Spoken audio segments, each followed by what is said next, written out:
The sun had long since dipped behind the horizon, and the vibrant, golden hues of dusk stretched lazily across the village. A soft breeze stirred the dry grass as the rhythmic sounds of the crickets filled the air.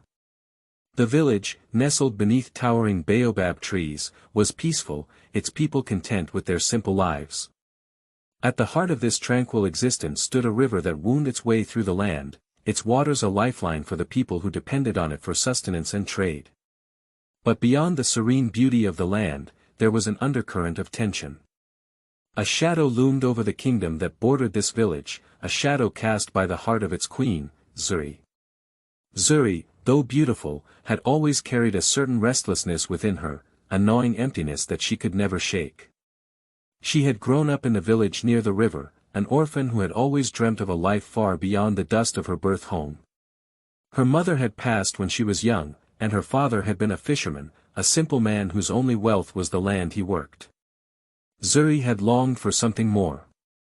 As a young woman, her beauty became her weapon. She caught the eye of powerful men, yet it wasn't just beauty that Zuri wielded. She possessed an uncanny charm, an ability to make people believe in her, to make them believe she was the one they had been waiting for. It was this charm that had led her to the king.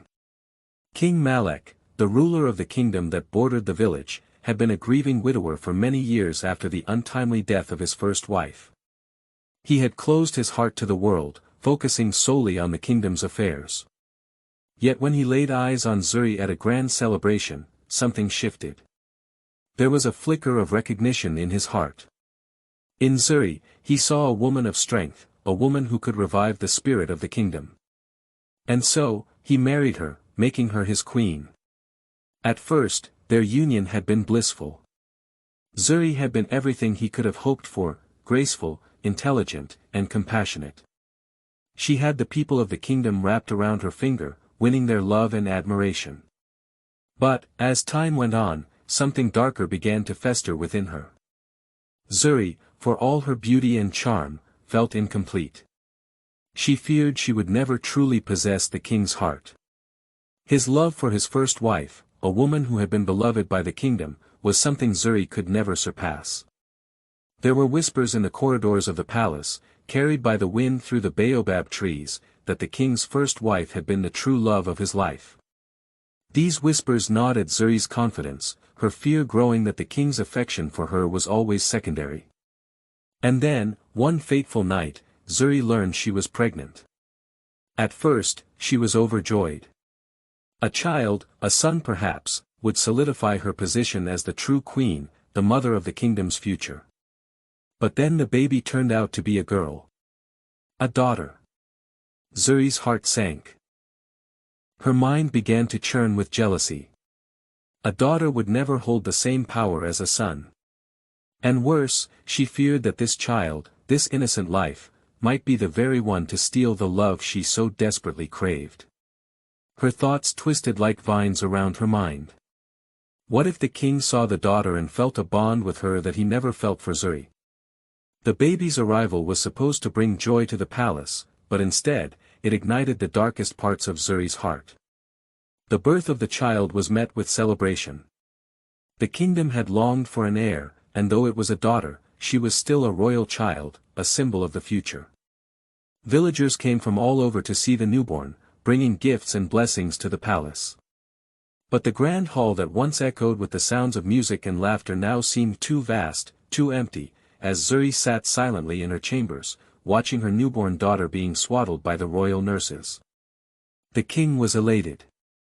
His eyes were filled with love and wonder as he cradled his daughter, calling her a gift from the heavens. "She has her mother's strength," he said, a smile tugging at the corner of his lips as he gazed at Zuri. But Zuri's smile was forced. She had not known how much she needed her husband's love until she saw the way his eyes shone at the sight of their daughter. It was the same way he had looked at his first wife, and that thought made her stomach churn. In the days that followed, Zuri's jealousy grew, festering in the quiet spaces of her heart. She watched as the king spent more time with the baby, holding her in his arms, whispering sweet nothings to her.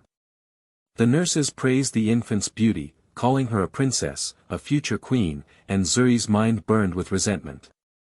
One night, unable to sleep, Zuri wandered the halls of the palace. The shadows seemed to stretch long and ominous as she paced restlessly. She was alone, no servants, no guards.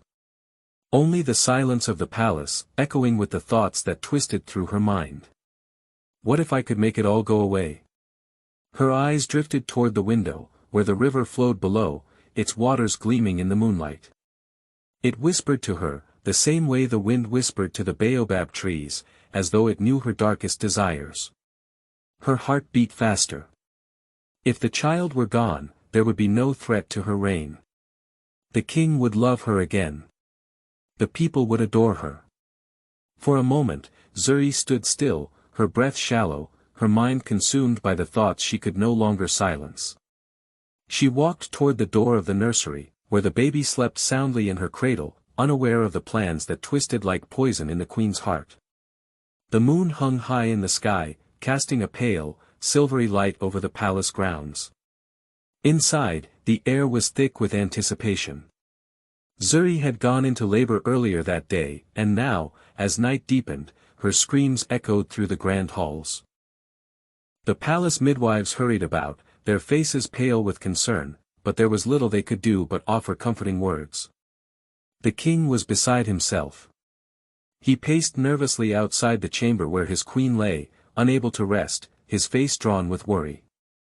His thoughts fluttered between hope and fear, and above all, he clung to the dream that this child would be the heir his kingdom so desperately needed. He had been so careful not to express too much hope. After all, the first queen had not given him a son. The kingdom had already begun to speak of his inability to produce a male heir. There was a growing sense of impatience, even murmurs of doubt, as the years passed without a successor. Now, he held his breath in quiet hope, praying for a child who would carry on the royal bloodline. Inside the room, Zuri lay in a sweat-drenched gown, her hand clenched tightly around the edge of the bed. Pain racked her body, but it was not just physical pain that tormented her, it was a deep, gnawing fear that something was amiss, something beyond her control. She gritted her teeth, silently cursing the gods. "Push, my queen," one of the midwives urged, her voice soothing, but Zuri could barely hear it over the pounding of her heart. Her eyes were wide with fear as she fixed her gaze on the doorway, imagining the king's face as he waited for their child. A son. The future king. Zuri's mind whirred as the minutes stretched into what seemed like hours. The king's voice outside the door was faint, his prayers too quiet to hear clearly. But Zuri could feel his presence, his anticipation, and it made her stomach churn. A son would mean security, love, and control. But what if it wasn't a son? With a final, exhausting effort, Zuri let out a primal cry. The room fell into a heavy silence. She collapsed back onto the bed, her breath ragged, the air thick with tension. A midwife hurried to the cradle beside the bed and lifted the child. Zuri, still breathing heavily, reached out, her arms trembling, desperate to see what had been born from her agony. But when the child was placed in her arms, Zuri froze. It wasn't a son. It was a girl. A girl.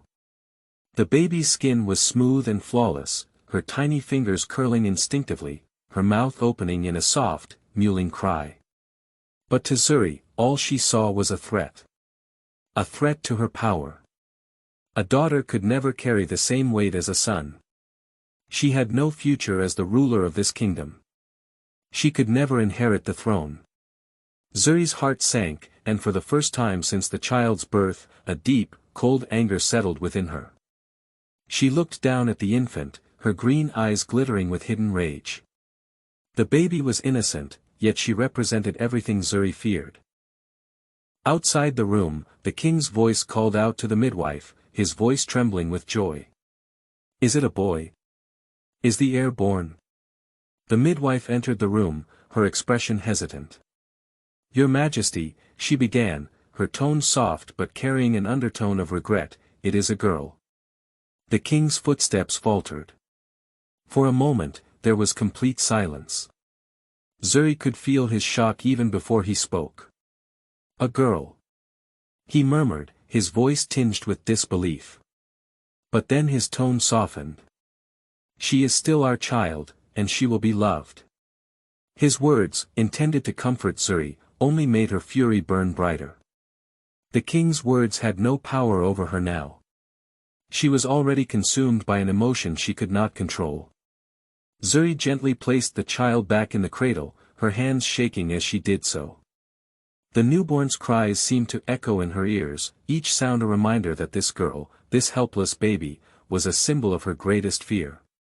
Days passed, and while the king lavished attention on his newborn daughter, Zuri's obsession with her own failure grew. She was no longer the bright, adored queen she had been before. Her love for the child was thin, strained. She smiled for the court's benefit, but her thoughts were dark. The child was too pure, too innocent to survive in a world where Zuri was the queen. The kingdom whispered that the king's affection for his daughter was boundless. They saw him holding the baby, cradling her in his arms with love, and they were sure that the future of the kingdom was secure. But to Zuri, the baby was a constant reminder of everything she had lost, of all the power she had once believed she would hold. One night, as the stars glistened in the sky, Zuri found herself wandering the palace alone. Her footsteps echoed off the stone walls as she passed the long, empty corridors.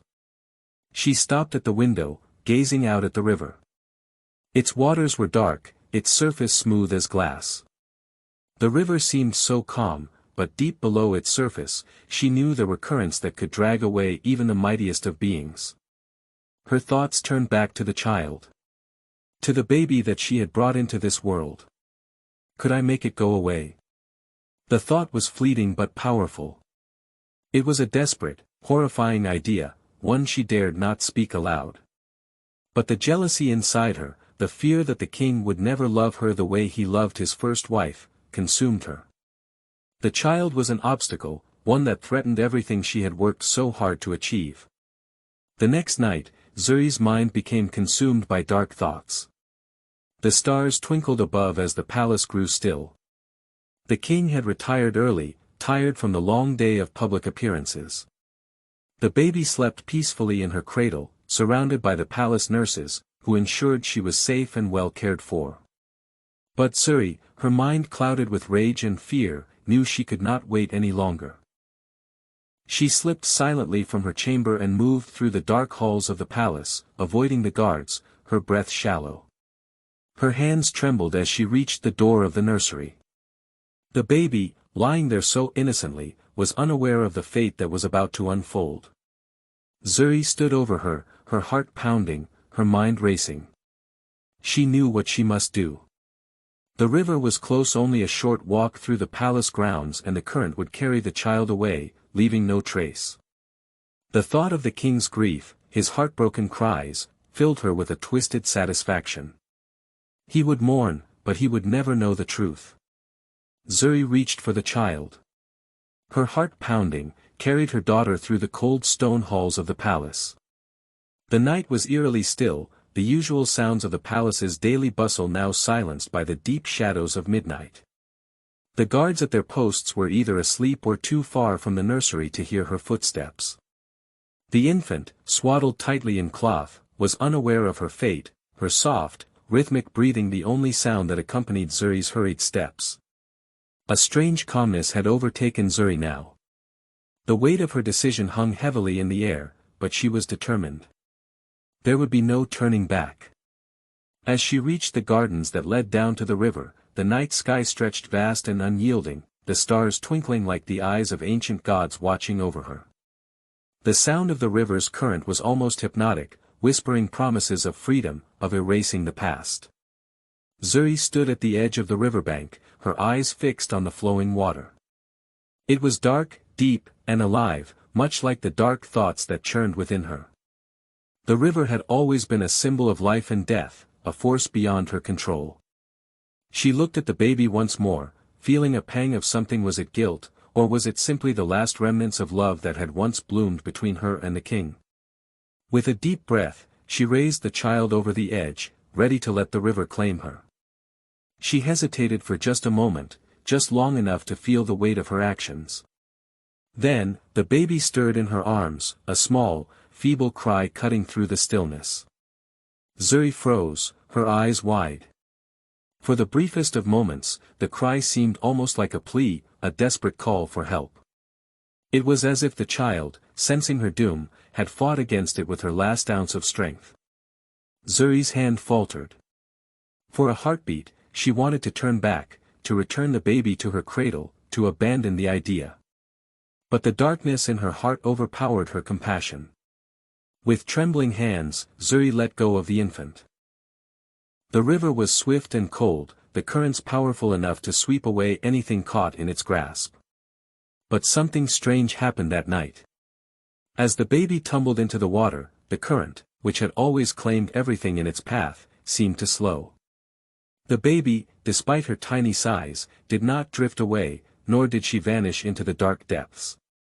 Instead, the waters seemed to cradle her, guiding her downstream like a careful hand protecting the fragile life that floated in the river's embrace.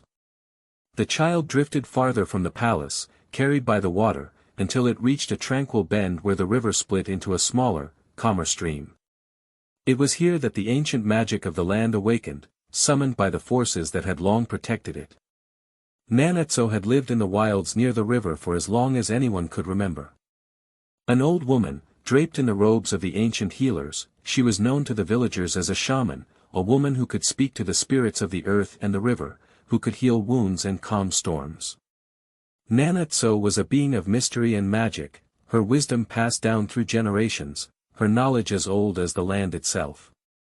She had long kept watch over the river, knowing its secrets and the ancient powers it held. The spirits of the water spoke to her, whispered to her in the silence of the night. The river had always been a source of life, but on occasion, it became something darker, a place where the weak were discarded, where death mingled with life. It was on this night that Nanetsu felt the river's call, a soft, insistent tug at the edges of her consciousness. Something was wrong. Something had been thrown into the river that should not have been. She rose from her small, secluded hut by the riverbank, her old feet guiding her through the forest, her senses attuned to the world around her. The air was thick with magic, a whisper of something ancient, something strong. As she reached the edge of the water, she knelt by the bank, her weathered hands touching the cool surface. She gazed out into the distance and saw it, a small bundle, bobbing gently in the water, moving slowly toward her.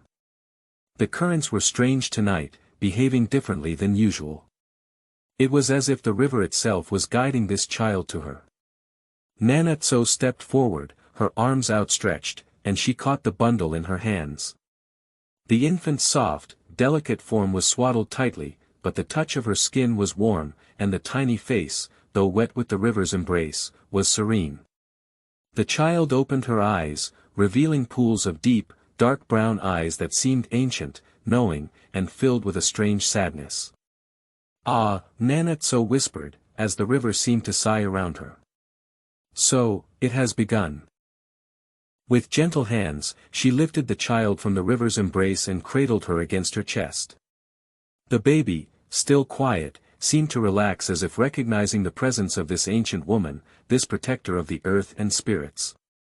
Nanetsu muttered an incantation under her breath, calling upon the spirits of the river to bless the child and keep her safe. The magic of the land flowed through her hands, a connection deep and ancient, as old as the river itself. The village woke to a strange new morning. Birds sang loudly in the trees, and the sky above was clear and bright, as though the storm that had raged within Zuri had been quelled. It was a morning that heralded change, but no one in the village knew what had occurred the night before, nor what was to come. Nanetsu, her heart full of an old knowing, returned to her humble home with the child. She had a purpose now. This baby was no ordinary infant. She was a child of destiny, one who would change the course of the kingdom. And Nanetsu, ancient as she was, knew that the time for the prophecy to unfold had finally arrived.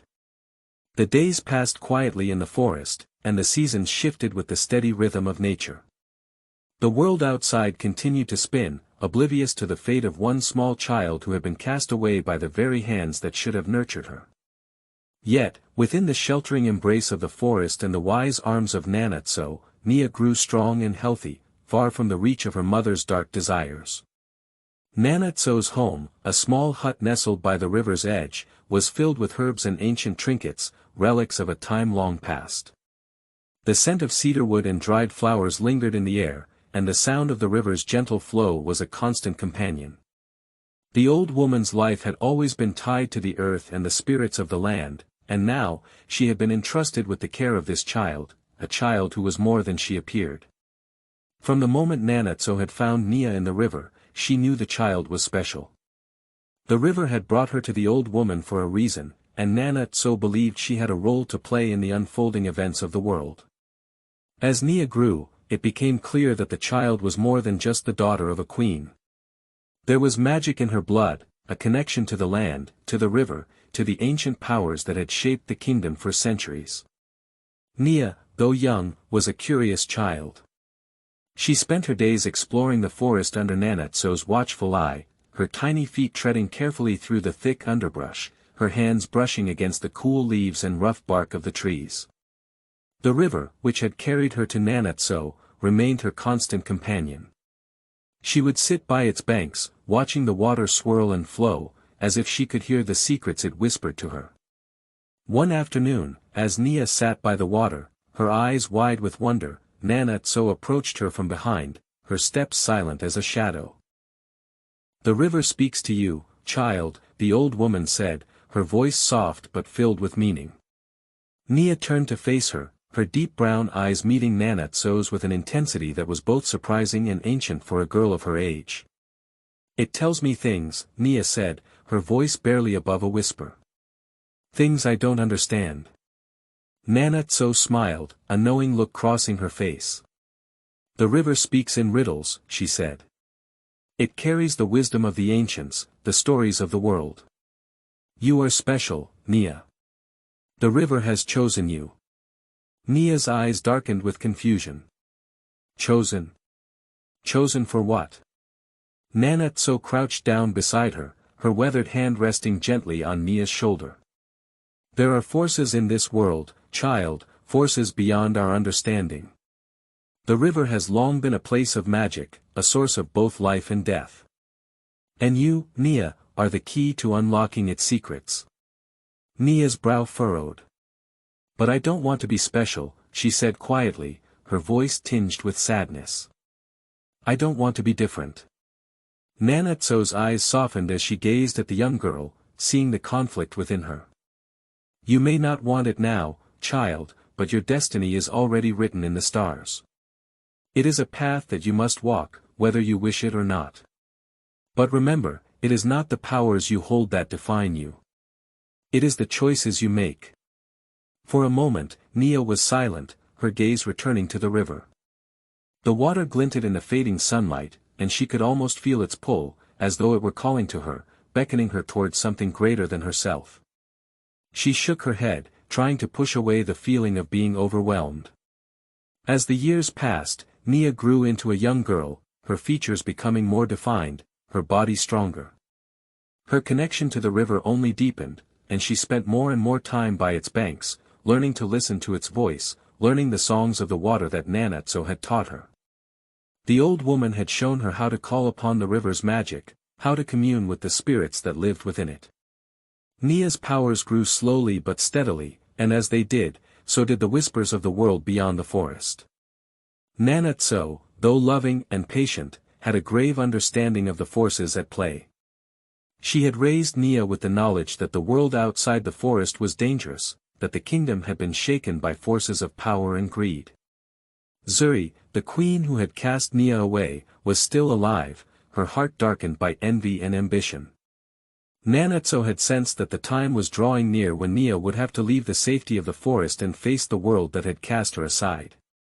One evening, as Nia practiced her magic by the river, her hands tracing patterns in the air, Nanatso approached her once again. The wind had picked up, and the trees whispered around them, carrying a sense of urgency in their voices. "Nia," Nanatso said, her voice heavy with the weight of what she was about to say. "The time has come for you to return to the world. The kingdom needs you." Nia turned to her, a mixture of fear and confusion in her eyes. I don't want to go. I don't want to face her, my mother. Nanetso's gaze softened. I know, child. But the time has come. The river has carried you away, but it is not done with you. There are forces in the kingdom, dark forces that threaten the balance of life. Your birth was no accident. You are the key to restoring what has been broken. Nia's breath caught in her throat. I don't understand. Nanetso took a step closer, placing a hand on Nia's head, her fingers brushing through the young girl's dark hair. You are not just the daughter of a queen. You are the daughter of the river. You have the power to restore balance, to heal the land that has been poisoned by greed and hatred. But you must first face your mother. She is the source of much darkness. Only by confronting her can you find the strength within yourself. Nia felt a heavy weight settle in her chest. She had always known that there was something different about her, but this felt like too much. She wasn't ready to face the woman who had abandoned her, who had tried to kill her. How could she ever confront the darkness that Zuri had created? Nanetso's voice softened as she spoke again. The journey will be long and difficult. But remember, child, the river will always be with you. It will guide you when you are lost, and it will protect you when you are in danger. You are never truly alone. Nia nodded slowly, the weight of her destiny pressing heavily on her shoulders. The river had chosen her for something far greater than she could have imagined. And now, she had no choice but to walk the path that awaited her. The day of departure had come far too quickly, or so it seemed to Nia.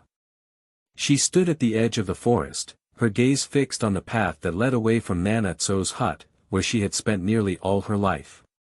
The scent of the river still lingered in the air, comforting and familiar, as if trying to remind her that the magic of her childhood would always be a part of her.